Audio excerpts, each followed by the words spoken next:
Hello बच्चों, आज मैं आप लोगों को क्लास 10th का जो आपको डीओई की तरफ से एनुअल एग्जामिनेशन प्रैक्टिस पेपर मिला है ना, उस पेपर को कराने वाली हूँ। पेपर हमने ये ऑलमोस्ट कर रखा है। इंग्लिश मीडियम में अपलोड है पूरा चैनल पे, हिंदी मीडियम में भी ये पूरा अपलोड है। एक दो क्वेश्चन हमारे रहते हैं, तो आज हम केस स्टडी करने वाले हैं। Question number 38। आपको पता है कि पेपर में 3 केस स्टडी आएंगी, तो 36 और 37 हम ऑलरेडी कर चुके हैं हिंदी मीडियम में। चैनल पर अपलोड है, आप वहाँ से कर सकते हैं। आज अब इससे 38 को और कंप्लीट करेंगे, देन हमारी केस स्टडी कंप्लीट हो जाएगी।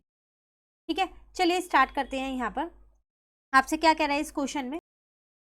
क्वेश्चन है हमारे पास, अंकिता एक शेड में एक उद्योग चलाती है, मतलब एक इंडस्ट्री चलाती है, जो नीचे से घनाभकार तथा ऊपर से अर्ध बेलनकार है। आप देख रहे हैं आकृति में, नीचे से घनाभकार है और ऊपर से अर्ध बेलन है, मतलब आधा बेलन है। घनाभ की विमाएं आपको दे रखी है, यहाँ पर 15 है, 7 है और 8 है। और अर्ध बेलन का व्यास आपको दे रखा है और लंबाई दे रखी है। अब क्वेश्चन आपसे यहाँ पर क्या पूछ रहा है? आसान आसान क्वेश्चन से, ज़्यादा मुश्किल नहीं है। कह रहा है शेड में, अगर आपसे यहाँ पर पूछा है शेड में समाने वाली हवा का आयतन ज्ञात कीजिए। आपको क्या करना है? आयतन बताना है। तो अगर आप जो इसका आपके पास अर्ध बेलन का आयतन ले लो, ठीक है, और साथ के साथ घनाभकार का आयतन ले लो, दोनों को जोड़ दोगे तो पता चल जाएगा, आपको चल जाएगा ना। तो बस वही चीज़ हमारे को यहाँ पर निकालनी है। तो देखो कैसे करेंगे फर्स्ट वाले पार्ट को। तो हमें आयतन निकालना है यहाँ पर। तो आयतन में अगर मैं घनाभकार का देखूं तो वो होता है L into B into H, और अर्ध बेलन का क्या होगा यहाँ पर? Pi R square H upon में 2, क्योंकि वो आधा है। L into B into H मतलब 15 इंटू 7 इंटू 8 हो जाएगा। और यहाँ ये हाफ ऐसी है, पाई की जगह 22/7। अब आर देखो, आपको यहाँ पर व्यास दे रखा है 7 मीटर, तो त्रिज्या हो जाएगी 7/2 इंटू में 7/2, और एच मुझे 15 दे ही रखा है। 7 से 7 कट गया, इसको इससे काट दिया 11। ठीक है यहाँ तक। अब आप क्या करो, 15 को 7 और 8 से इंटू कर दो, तो आपका कितना आ जाएगा यहाँ पर? 840 आ जाएगा। और यहाँ अगर आप देखो 11 को 7 से और 15 से इंटू करोगे तो 1155 आ जाएगा, नीचे का 4 ऐसी है। ठीक है, बस इसको आपको 840 प्लस यहाँ पर आप दशमलव में निकाल दो और दोनों को जोड़ दो।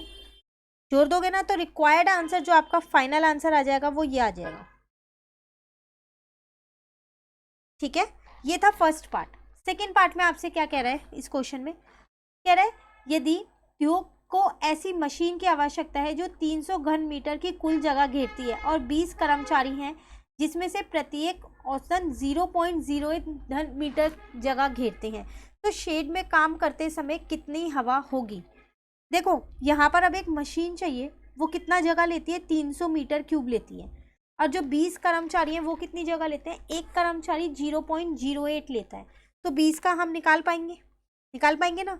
उसके बाद कह रहे हैं कि जो शेड में काम कर रहे हैं तो उस समय कितनी हवा होगी उसमें, तो उसका पूरे का आयतन मैं ऑलरेडी निकाल चुकी हूँ यहाँ। अब अगर मैं इसमें से उस मशीन का और उन वर्कर का जो है उनके आयतन को घटा दूंगी तो आ जाएगा इसका जो मुझे चाहिए, है ना। कैसे निकालेंगे वो यहाँ देखो। सबसे पहले हम यहाँ पर लिखेंगे मशीन द्वारा घेरी गई जगह, तो वो मुझे दे रखी है 300 मीटर क्यूब। ठीक है, और 20 कर्मचारियों की कितनी होगी? 20 कर्मचारियों द्वारा घेरी गई जगह, तो 20 से इंटू कर देती हूँ किसको? 0.08 को, तो 1.6 मीटर क्यूब आ जाएगा। ठीक है, अब टोटल अगर पूरी जगह देखूं इन दोनों की तो कितनी हो जाएगी? वो हो जाएगी 300 प्लस में 1.6, तो 301.6 मीटर क्यूब हो गया। ठीक है, बस अब आपको शेड की बात कर रहा था ना वो यहाँ पर हमसे, तो शेड में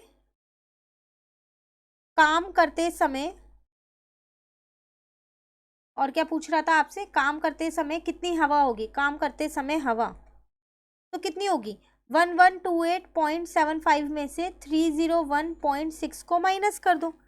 माइनस करते ही आपका क्या आ जाएगा? यहाँ पर आंसर आ जाएगा। तो दशमलव वाले हैं तो बिल्कुल ध्यान से ही माइनस करना, तो 827.15 आपका आंसर आ जाएगा मीटर क्यूब। ठीक है, चलिए नेक्स्ट क्वेश्चन थर्ड में क्या कह रहा है?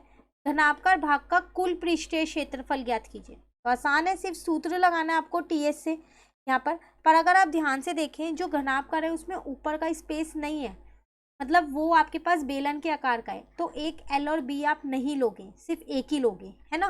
तो यहाँ आ जाएगा एल बी प्लस में 2 ब्रैकेट में बी एच प्लस में एच एल, यही आ जाएगा ना। अब एल बी अगर मैं देखूँ यहाँ पर तो वो था 15 इंटू 7 प्लस 2, यहाँ था 7 इंटू 8 और यहाँ था 8 इंटू 15, ठीक है ना। अब 15 7 जा अगर हम देखें तो 105 प्लस का 2, 7 8 जब 56 हो जाएगा, ठीक है। और 15 को अगर आप 8 से मल्टीप्लाई करोगे तो वहाँ लिख दो, और दोनों को आप चाहो तो एक साथ भी प्लस करके डायरेक्ट भी लिख सकते हो, पर मैं यहाँ पहले लिख रही हूँ इसको, उसके बाद आगे सॉल्व करेंगे, ठीक है। अब इसमें क्या करते हैं, 56 प्लस कर देते हैं तो 176 में 2 को इंटू कर देते हैं, तो मेरे पास कितना आ जाएगा 105 प्लस का 352, बस इन दोनों को प्लस कर दो 352 में 105 को, तो ये आपके पास आ गया मीटर स्क्वायर, टीएस से आ गया कुल पृष्ठीय क्षेत्रफल किसका, घनाभकार का, ठीक है। ये नहीं आता तो फिर एक और क्वेश्चन दे रखा है, इसमें आपसे क्या कह रहा है यहाँ पर, बेलनकार भाग का कुल पृष्ठीय क्षेत्रफल, तो ठीक है अब उसका सूत्र लगा देंगे, और क्या है, तो उसका जो टीएस से होता है वो आपके पास क्या होता है 2 पाई आर ब्रैकेट में आर प्लस एच, पर वो आधा बेलन है तो डिवाइडेड बाय 2 तो करना ही पड़ेगा, ये कट हो गया, पाई की जगह 22/7, आर की जगह 7/2, एच मुझे क्वेश्चन में 15 गिवन था, ये कट गया, ये इससे कट गया, 11 आ गया। अब यहाँ आ गया 7/2 प्लस यहाँ आ गया 30/2, मैंने इनके हर एक जैसे किए हैं, तो ये हो गया 11, यहाँ पर हो गया 37/2, बस गुना करो और भाग करो यहाँ पर। तो अगर मैं 11 को 37 से इंटू करती हूँ तो मेरा 407 आता है, अपॉन में 2 ऐसी है, 2 से भाग कर दिया तो 203.5 मीटर स्क्वायर, ये आपका कुल पृष्ठीय क्षेत्रफल आ गया किसका, बेलनकार भाग का। क्लियर, ये था केस स्टडी हमारे पास, लास्ट क्वेश्चन जो था वो कंप्लीट हो गया। कहीं भी दिक्कत लगे कमेंट करके ज़रूर पूछना, वीडियो अच्छी लगे तो लाइक ज़रूर कीजिएगा और मेरे चैनल को सब्सक्राइब कीजिए। Thank you.